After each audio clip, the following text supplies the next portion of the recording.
Hi అండి, అందరూ నమస్కారం. నేను మీ వేణుగోపాల్ రెడ్డి ఫ్రమ్ జోష్ ఇన్నోవేషన్స్ ప్రైవేట్ లిమిటెడ్, జోష్ ఇన్స్టిట్యూట్ ఆఫ్ ఫారెన్ లాంగ్వేజెస్ మరియు ఎడ్యునైన్ కెరియర్ గైడెన్స్ సంయుక్తంగా ఇంటర్మీడియట్ అయిపోయినటువంటి విద్యార్థులకు అవసరమైనటువంటి అనేక వీడియోస్ చేస్తున్నాం.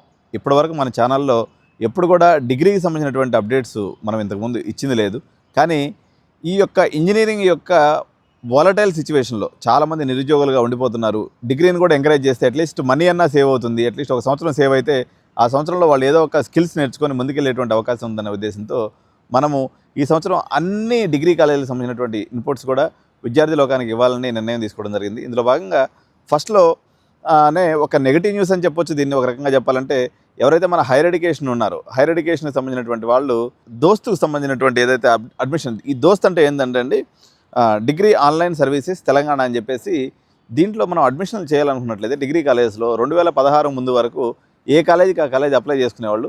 వాళ్ళు గవర్నమెంట్కి లిస్ట్ సబ్మిట్ చేస్తే వాళ్ళందరూ కూడా ఫీజు రీయింబర్స్మెంట్ వచ్చేసేది. ఏ కాలేజ్ అడ్మిషన్ ఆ కాలేజ్ చేసుకునేవాళ్ళు. తద్వారా వీలైన కాడికి ఎవరైతే ఈ పిఆర్ఓస్ ఉంటారో వాళ్ళందరూ కూడా ఇళ్ళకి పోయేసి పిల్లల్ని అక్కడికక్కడే లోకల్ కాలేజీలో అడ్మిషన్ చేసుకునేవాళ్ళు. సో పెద్ద కాలేజీలు అయినటువంటి నిజాం కాలేజ్ కానీ, సిటీ కాలేజ్ కానీ, సెంట్ ఆన్స్ కాలేజ్ కానీ, లేకపోతే మన కోటి ఉమెన్స్ కాలేజ్ కానీ, ఇటువంటి కాలేజీల్లో అడ్మిషన్స్ అనేవి సో లోకలైట్స్ మాత్రమే తీసుకునేవాళ్ళు. ఈ యొక్క ఆన్లైన్ విధానం వచ్చిన తర్వాత మెరిటోరియస్ విద్యార్థులైనటువంటి గ్రామీణ ప్రాంత వాసులు కూడా ఈరోజు మంచి డిగ్రీ కాలేజీలో చదివే అవకాశం అయితే ఈ దోస్త్ ద్వారా అయితే రావడం జరిగింది. అయితే దీంట్లో 2 రకాలైనటువంటి వాదనలు ఉన్నాయన్నమాట.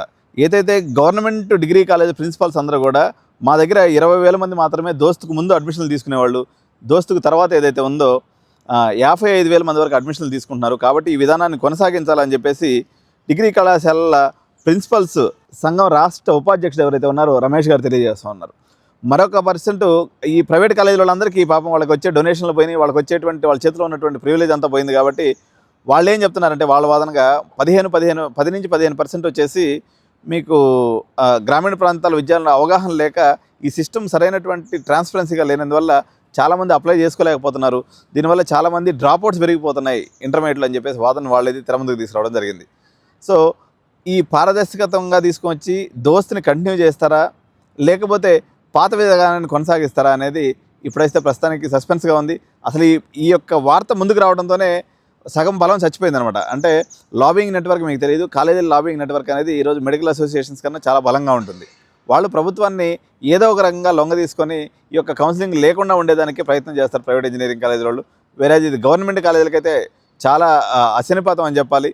వేరే ప్రైవేట్ ఇంజనీరింగ్ కాలేజీ పారాట టాప్ డిగ్రీ కాలేజ్ పాలిటీ వరం. అదేవిధంగా గ్రామీణ ప్రాంతాల్లో ఉన్నటువంటి చాలా కాలేజీలు దీనివల్ల సిక్ అయిపోయేటువంటి అవకాశం ఉంది. ఎందుకంటే మార్కెటింగ్ చేసుకోగలిగిన వాళ్ళ వరకు వాళ్ళు వెళ్ళి చేసేసుకుంటారు, రిమైనింగ్ వాళ్ళు పతనం అయిపోతారనేటువంటి అవకాశం ఉంది. ఓవరాల్గా విద్యార్థి లోకానికైతే 100% ఇది అన్యాయమే జరుగుతుంది తప్ప ఎటువంటి లాభం లేదని చెప్పేసి ఎడ్యునైన్ భావిస్తుంది. సో ఇటువంటి మరిన్ని దోస్తు సంబంధించినటువంటి అప్డేట్స్తో ఎప్పటికప్పుడు నేను మీ ముందు ఉంటాను. సో తప్పకుండా ఛానల్ సబ్స్క్రైబ్ చేసుకోండి, లైక్ చేయండి, షేర్ చేయండి. Thank you.